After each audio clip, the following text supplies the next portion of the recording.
திருச்சி மாநகரிலே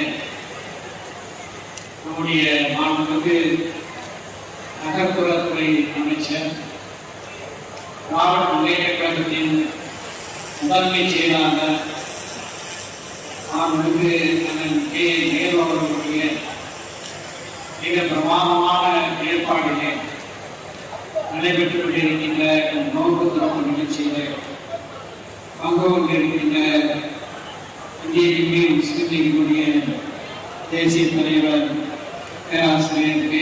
காந்தமணி சாஹிப் அவர்கள், அரபிக் கல்லூரியினுடைய முதல்வர் மௌலானா அபூல் ஹசரத் அவர்கள், என்னுடன் இந்த நிகழ்வுகளை மேற்கொண்டிருக்கின்ற தமிழ்நாடு முஸ்லிம் முன்னேற்ற கழகத்தினுடைய பொருளாளர் பொறியாளர் சத்யுல்லா கான் அவர்கள், மனிதநேய மற்றும் கட்சியினுடைய மாநில துணை பொதுச் செயலாளர் தஞ்சை பாதுஷா அவர்கள், தன்னுடைய நீண்ட நாள் ஆசை என்று மாண்புமிகு அமைச்சர் அவர்கள் குறிப்பிட்டார்கள். அந்த ஆசையை நிறைவேற்றக்கூடிய வகையில் ஒரு அமைச்சர் அவர்கள் அநேகமாக கொண்டு ஒரு பிரமாதமான ஒரு மாநில திறப்பு நிகழ்ச்சியை நடத்துவது இதுவே முதன்முறையாக இருக்கும் என்று கருதுகின்றேன். அந்த அளவுக்கு ஒரு சமூக நல்லிணக்கத்திற்கு எடுத்துக்காட்டாக அடையாளமாக இந்த நிகழ்ச்சி விளங்கிக் கொண்டிருக்கிறது. முஸ்லீம்கள் நோன்பு நோக்கிறார்கள். அந்த நோன்பை திரட்டக்கூடிய அந்த நிகழ்வை அமைச்சர் அவர்கள்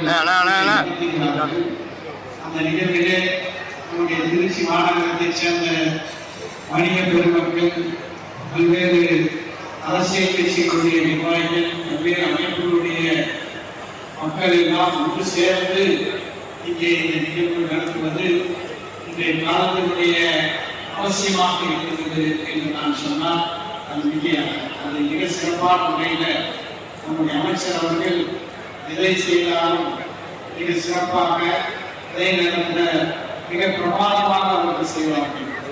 திராவிட முன்னேற்ற கழகத்தினுடைய பல்வேறு மாநாடுகள் இங்கே திருச்சியில அவர்களுடைய கடும் உழைப்பால் பிரமாதமாக நடைபெற்றது. அதுபோன்று இந்த எட்டாம் நிகழ்வும் நடைபெற்று வருகிறது. நகர்ப்புறத்துறை அமைச்சராக தமிழ்நாட்டில் இருக்கக்கூடிய மாநகராட்சிகள், நகராட்சிகள், பேரூராட்சிகள் அவற்றுக்கு தேவையான பல்வேறு திட்டங்கள் எல்லாம் வேகமாக நடைபெற்று வருகிறது. நடைபெற்றுக் கொண்டிருக்கின்ற திராவிட முன்னேற்ற கழகத்தினுடைய அரசு முஸ்லிம்களுடைய நீண்டகால பல கோரிக்கைகளை நிறைவேற்றி வருகின்றது.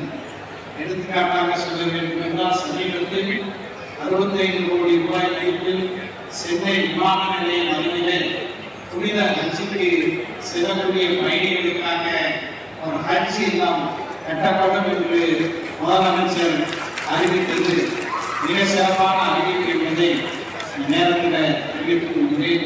என்றென்றும் சிறுபான்மை மக்கள் திராவிட முன்னேற்ற கழகத்தினுடைய அரசுக்கு உறுதுணையாக இருப்பார்கள். மேடையிலேயே நம்முடைய ஜமாத்துல் உலமாவுடைய ஈரான் இஸ்லாமியை விடுத்த கோரிக்கையை உடனடியாக முதலமைச்சர் அவர்களுடைய கவனத்திற்கு எடுத்துச் சென்று அந்த புதிய பேருந்து நிலையத்திற்கு அருகிலே பள்ளிவாசல், தேவாலயம் மற்றும் கோயில் கட்டுவதற்கான நடவடிக்கை எடுக்கப்படும் என்று ஒரு இன்ஸ்டன்ட் உடனடி தீர்வை நம்முடைய மாண்புமிகு அமைச்சர் அவர்கள் எடுத்துரைத்ததற்கு அதற்கும் என்னுடைய நிஜான நன்றியை மனிதநேய மக்கள் கட்சியின் சார்பாக தெரிவித்து, இந்த மனிதநேயமும் சமூக நல்லிணக்கமும் அனைத்தும் என்றும் அமைச்சர் அவர்கள் நீரோடி காலம் இல்லாமல்ல இறைவனுடைய அருள் பெற்று வாழட்டும் என்று பிரார்த்தனை செய்து விடைபெறுகிறேன்.